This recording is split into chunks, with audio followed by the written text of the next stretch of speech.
Welcome back to Everybody's Gone to the Rapture. In this part we're going to be going through Wendy's story.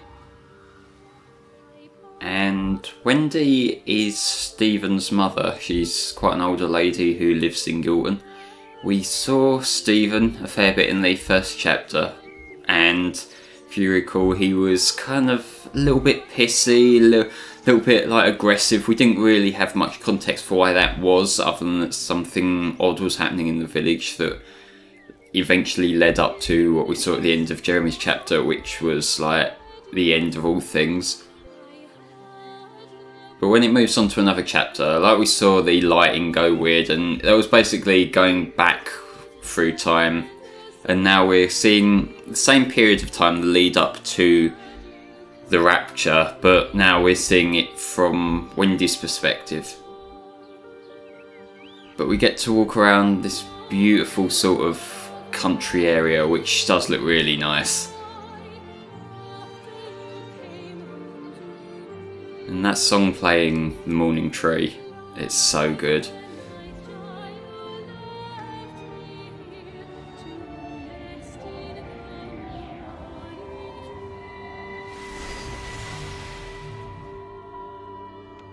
You do look ever so drawn this morning. That bloody dog kept me awake. And there was that thing in the sky. The radio says it was an electrical storm, but I don't know what it was. This morning, I found some dead birds in the garden. I'm sorry to hear that. I wonder if it might have had something to do with the atmospheric conditions. Why, Stephen will probably know. I'll give him a call in a bit. Wendy, I've popped around because we've had some incidents with some of the more elderly residents. Mrs. Boughton has, well, vanished, for want of a better word. Wandered off somewhere, no doubt. I thought I'd best check and see you're all right. The council are talking about a flu epidemic. Yes, well, I'm not sure it's flu as such. But no headaches, nosebleeds, no joint pains or digestive issues? Dr. Wade, I'm as fit as a fiddle. Go and find some real sick people. And this is part of Wendy's character, which we see a lot of, that she's quite set in her ways, she's stubborn, she's not too happy about the doctor coming to check that she's okay. And I've got to admit, I quite like how they've handled Wendy's character, because like a lot of these character interactions are incredibly realistic. Because I know people like Wendy, you know, slightly older people who are very stubborn, very set in their ways, and yeah, it really makes this village come alive to have such distinct characters. Because the two we've focused on so far, Jeremy, he is the vicar, he's kind of got his own way of acting, and he's quite realistic for a vicar character, and now we've got the reasonably stubborn, you know, it's just how she is, and there are people like these people, and to get that right in a story where we don't even have like faces to connect to, we've just got the little glowing lights, to be able to get that purely through script and vocal performance, that's something that I find quite impressive about this game, because the entire presentation of the characters is very minimal but also very powerful.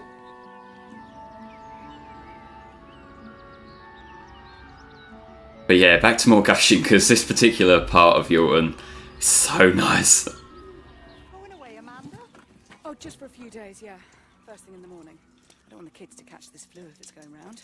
It's probably that father, Jeremy, spreading it around while he tries to bully everyone into donations for the summer fete. It seems very quiet in the village, actually, Wendy. Not much bullying to be done. Oh, father, I didn't know you were here. I love that. Listen, I came up here to tell Amanda that we've had some vandalism in the village. Must be a teenage thing. Tagging, I think they call it. Someone's painting all over doors and things. Little vandals. Well, I'll tell Neil to make sure we're properly locked up when we go.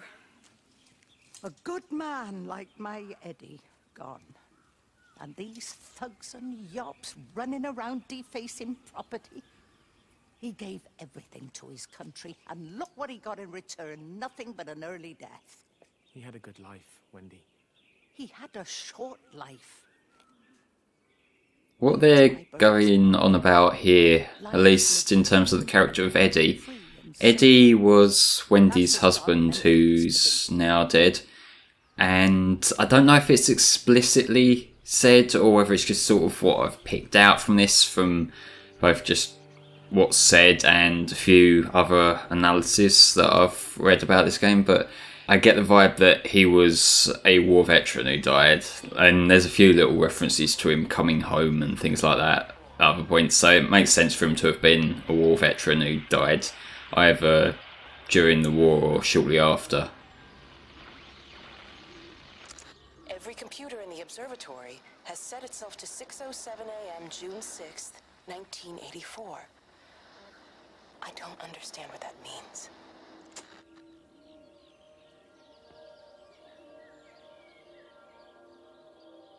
But yeah, that was one of the radio signals that you get every now and then that usually has like Kate or Stephen just reading things out. Mainly Kate on the radios as far as I can recall.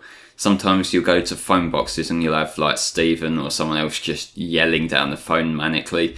And they're little things that you sort of piece together more and more about what the thing that's being worked on or the thing that's taken over the village actually is.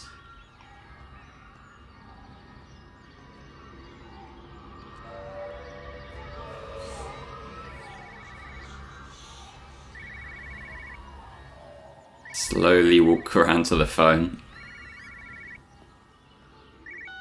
It got as far as the Haverton substation before we cut the lines. The interchange there just started dialing numbers at random. And the symptoms you're seeing match those we've been tracking here? Sickness, headaches, nosebleeds, eventual hemorrhage, then just light, whatever the hell that means. Then we've got to stop it before it finds another way out of the valley. Clive, you've got to order a strike. What? An airstrike. We have to kill it. No. No, I don't agree. We've quarantined the valley, we've cut the lines, it's contained. What if you're wrong? Are you happy to have that on your conscience? Stephen, I said it's contained. So that suddenly got extreme quite quickly.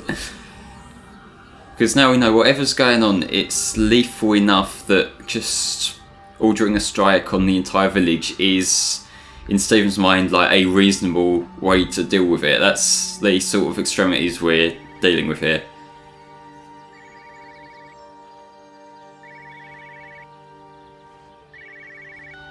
Hello, Frank Appleton. Breaker lost cowboy, this is Travelling Sherlock. You copy, over. You damn bugger, Charlie. You don't do it when you're using the phone. You'd say this too seriously, Appleton, I'm telling you. It is serious. It's not larking about.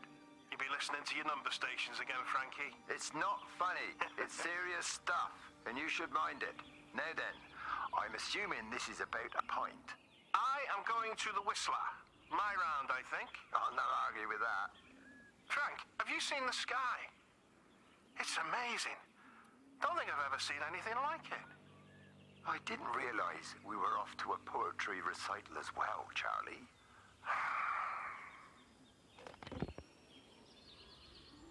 So Frank, who we heard on the phone there, he's another one of the main characters who we'll be seeing more from in his own chapter. He is Wendy's brother, so Stephen's uncle, and he's sort of kind of important. But again, like these characters, we see little bits from, but they really get explored more in their own stories. Said there was a problem with Harvey. Said he couldn't get through to the vet, so I said I'd come round and take a look. There's a lot of dead birds today. More here, too, poor little things. I've been trying to get hold of Stephen. He always knows what to do.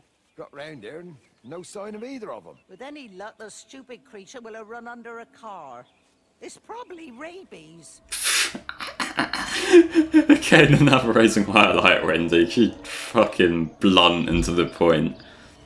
This is like a little side story that doesn't really get concluded at all. It's just these people's dog has run away.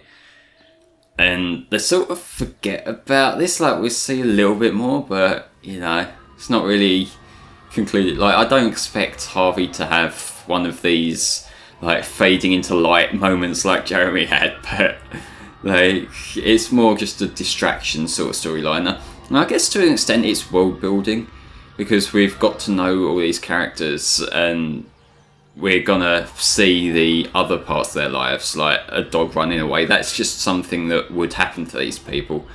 And for this kind of game, this kind of plot, you don't really need to have everything resolved, because this can just be... I guess I'm saying that you should just have a little bit of the mundane to extend the story, extend the atmosphere.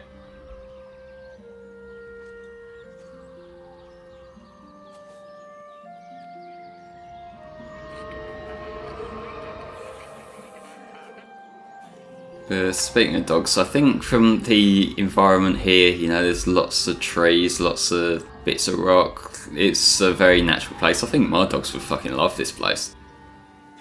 Push it. Push the bloody thing. You push it. I told you it would get stuck. Should have just taken the car. This was a stupid idea. Moving here was a stupid idea, and I told you, Barbara said they've blocked the roads. You go and look then. Wait, is that Harvey? Harvey? Harvey! Harvey! Here, boy! Come here, boy! And I'm not gonna lie, with that shrieking voice, if I was the dog, I would just run the fuck away too. You know, like, it's like that, here boy, sort of, yeah, like, some of the things, like, dogs don't appreciate that you're trying to display your upper middle class voice. But this is a point where you're seeing yet more walking, slow walking. And one thing the developers didn't really do a good job of communicating to the player is there is actually a run button in Everybody's Gone to the Rapture.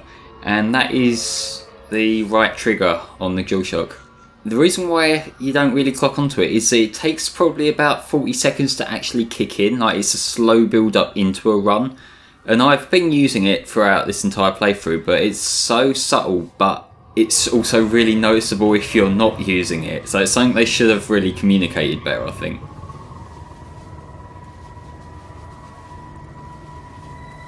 And yeah, the motion controls do give me a little bit of jip sometimes, which is kind of irritating.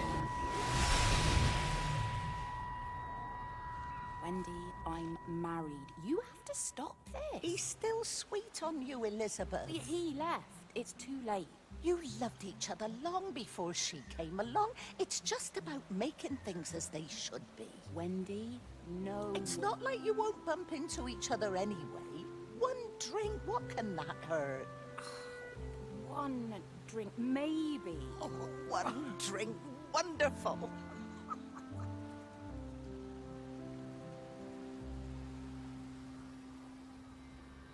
And I think Wendy might be intervening with other people's lives a little bit there. And that's something else that's also quite, you know, stereotypical of people like Wendy.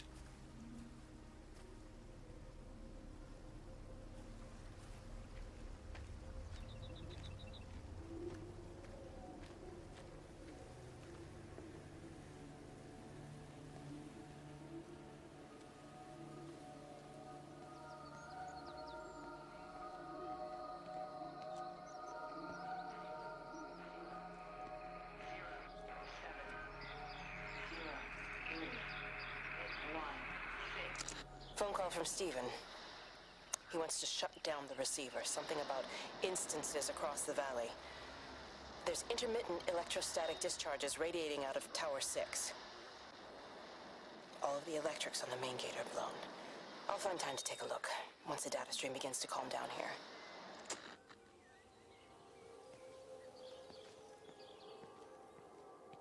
I've noticed there's been a few of these parts where we're getting little bits of backstory, and next to the radio or the TV or whatever, you just see the blood, bloody tissues or bloody clothes or whatever it's meant to be.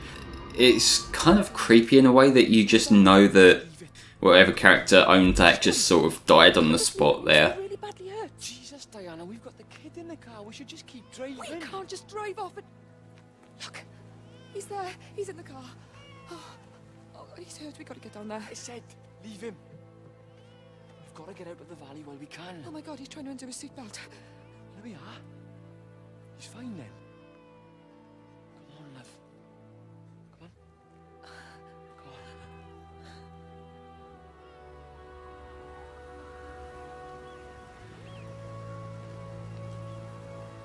It's a similar kind of thing to what we saw in Jeremy's story with this, that the characters get more and more panicked as we go on, and I'm basically echoing what I said there, but it's really engaging just to have this sense of urgency becoming more and more prominent.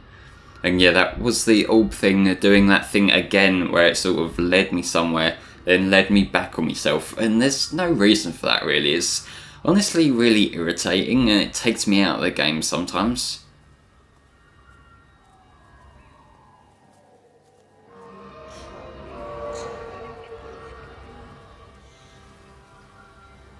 Grief, Wendy, you'll catch your death. They're all dead, Father. All of my birds. Here, take my jacket. I tried to be a good woman. A Christian woman. But I've been proud. Just as the Lord forgave you, so also should you. What matters is we try our best. God sees that.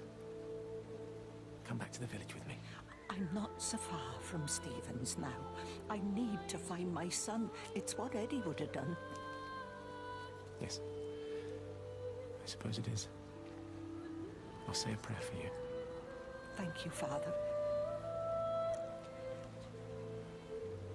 She loved you, you know, Mary. You helped her. I'm sorry if I judged you harshly. It doesn't matter, Matt. It's late. You should find a place to sleep. I'm sure when the sun comes up, everything will seem better.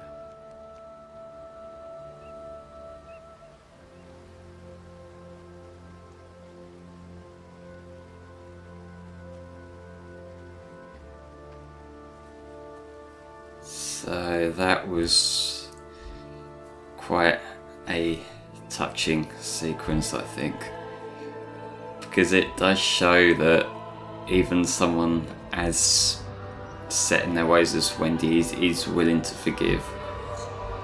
And there's a lot more between what's happened between Wendy and Jeremy in the past, like in terms of judgment and that.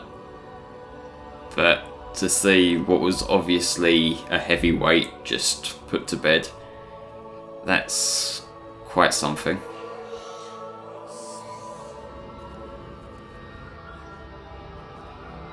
Meanwhile, the orb wants us to look directly at this tree for some reason, because it honestly doesn't know what it wants.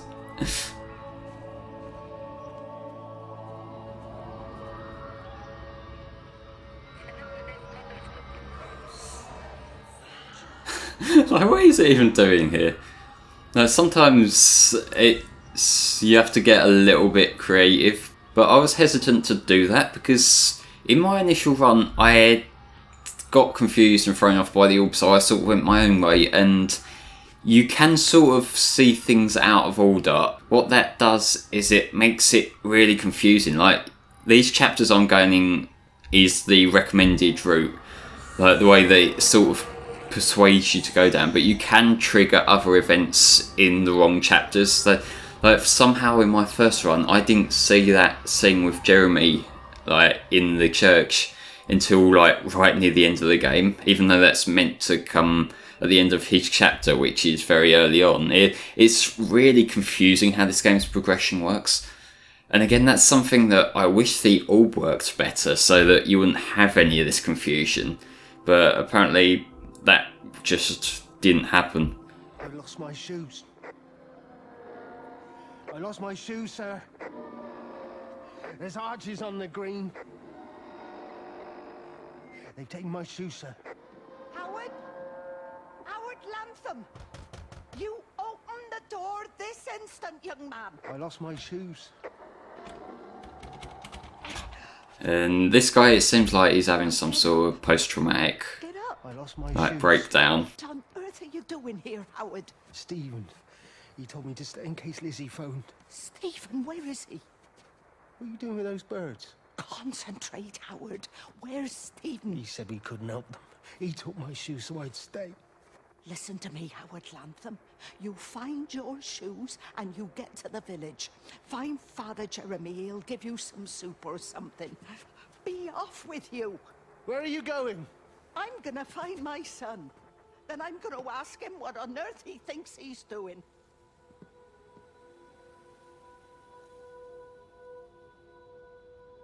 This is something that I don't really like accepting that much on a personal level, because I say this as someone who can be quite timid face to face. I'm not exactly that great at, you know, holding conversation for various reasons, but the way Wendy is quite blunt, direct, I guess abrasive in certain parts, and the way she was towards Howard there when he was sort of mid-breakdown, it's kind of important to have a personality like Wendy's to kind of hold everything together. Because sometimes if people around you aren't going to say something, like, who is, you know?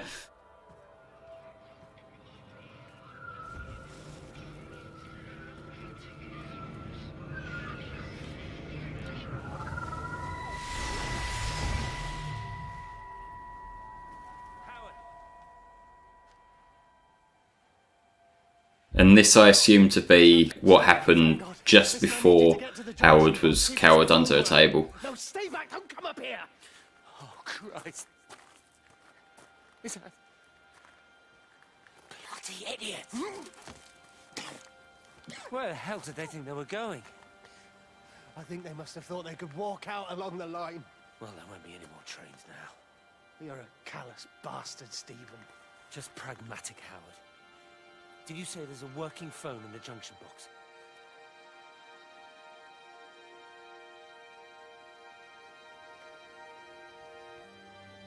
When you have that time skip animation, I kind of wish this game had a better frame rate, because that would look really cool if it was like a smooth transition. But instead it looks like someone quickly tapping right on a PowerPoint presentation.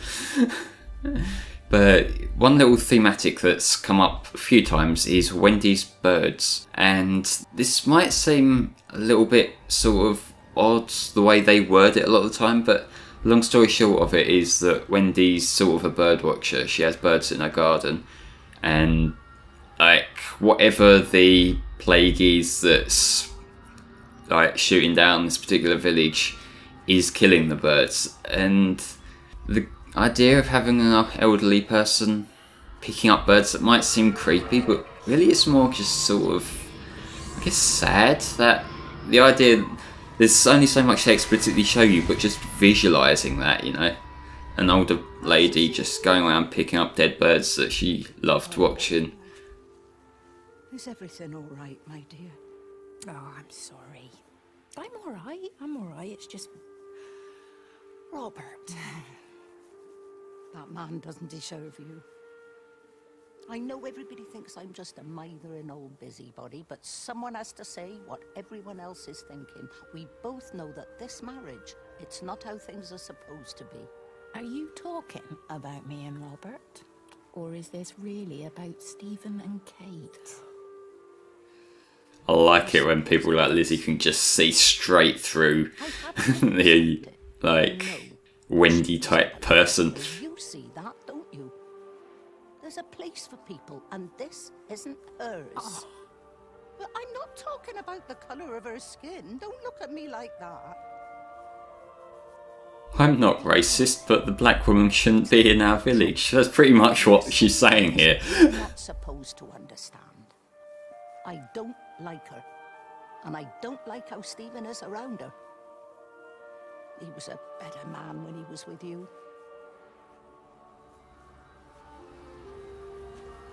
So there's Wendy's little agenda right there. That Lizzie is Stephen's ex, and Wendy sort of wants them to get back together because she doesn't like Kate. And I guess it is open to interpretation how much of Wendy's disliking of Kate is prejudice and how much of it's just not thinking that they work together. It's one of them sort of weird things that, again, it comes with the whole cultural clash that like, granted, Stephen is a scientist just like Kate, so in reality, they've probably got more in common than Stephen did with Lizzie. But the way Wendy sees it is that Lizzie's a local person, like, they knew each other for years beforehand and all that, and so in her quite, I guess, removed interpretation, Lizzie and Stephen would be better together. I think it's probably one of these things of fear of the unfamiliar as well, because Kate, she's American, she's a scientist, Wendy doesn't really know that much about her, so like, it's out of the two, Wendy's going to be more comfortable with her son being with the person she knows well. Wendy, wake up. Eddie, is that you? No, it's me. It's Frank. Oh, Frank. The door was open. I didn't think Graham would mind. I'm sure he won't. What are you doing here? Looking for Stephen, but I just ran out of steam. And the door was open. Have you listened to the radio? I thought I heard him on the radio before. It's all over the valley.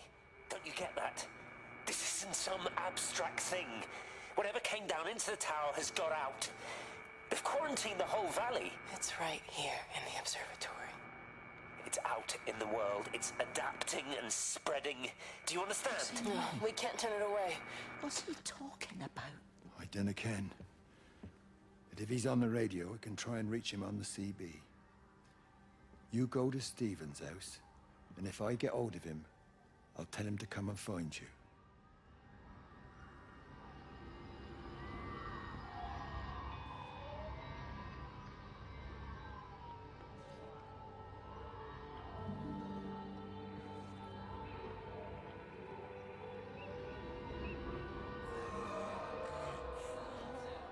But yeah, I do like how Wendy just sort of invited herself into this place just to crash, because, you know, like, she just don't care, she does whatever.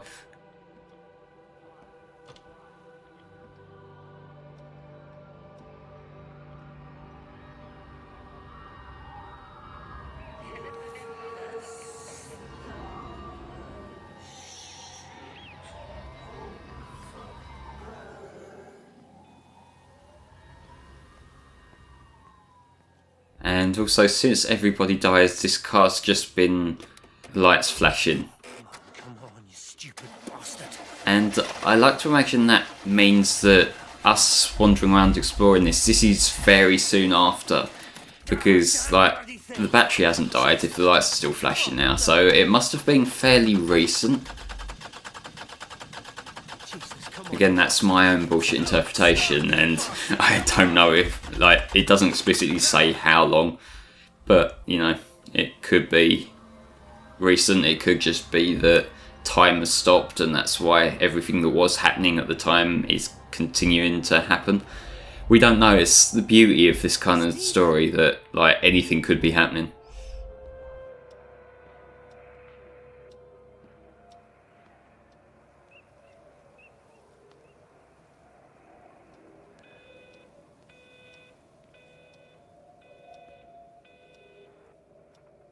And that beeping sound gets really irritating because it makes you sort of wander around thinking that something's, like, you're missing something. Stephen!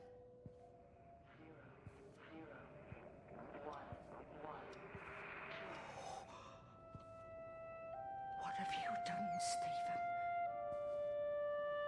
Oh, Kate.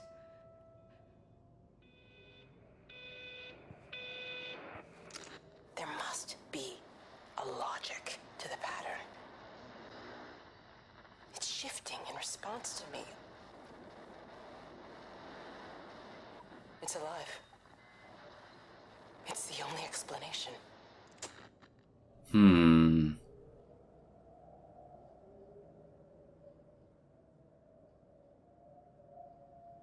Kate's still being vague about what the pattern is, but the idea of it responding to her, it kind of makes you think there's a little bit more sentience than it just being, you know, some kind of flu or some kind of illness.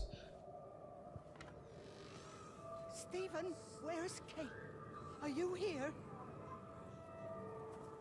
Now we're coming close to Wendy's conclusion. And you can see a collection of dead birds, and that just really rubs in what's happening.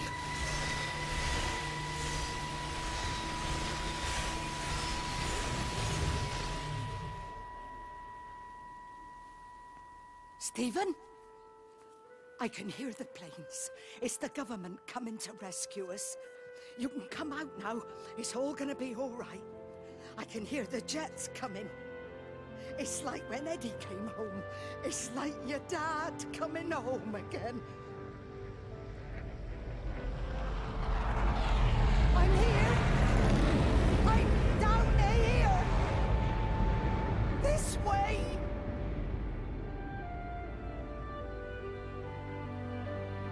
Even just watching this back, it's giving me chills a little bit, just because you know that Wendy probably does know that them planes aren't coming to save her, but just being that desperate to cling on to a belief, and it's that extreme of her being the character who knows everything and can do everything, just now completely breaking because she knows the end's here, and it's just, you know, such a harsh jump in character that only something as horribly extreme as the end of the world could bring about.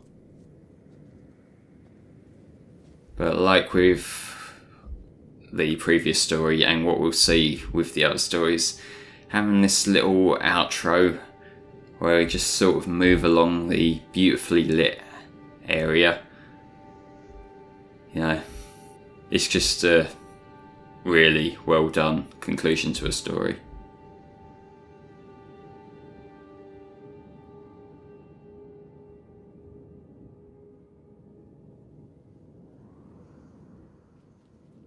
And I'm not quite sure explicitly what the lights are meant to be, but some of the things we'll see about the pattern kind of give you a few ideas.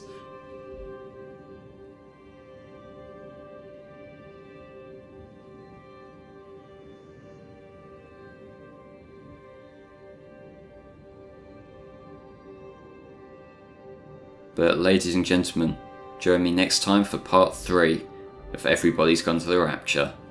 I'll see you then.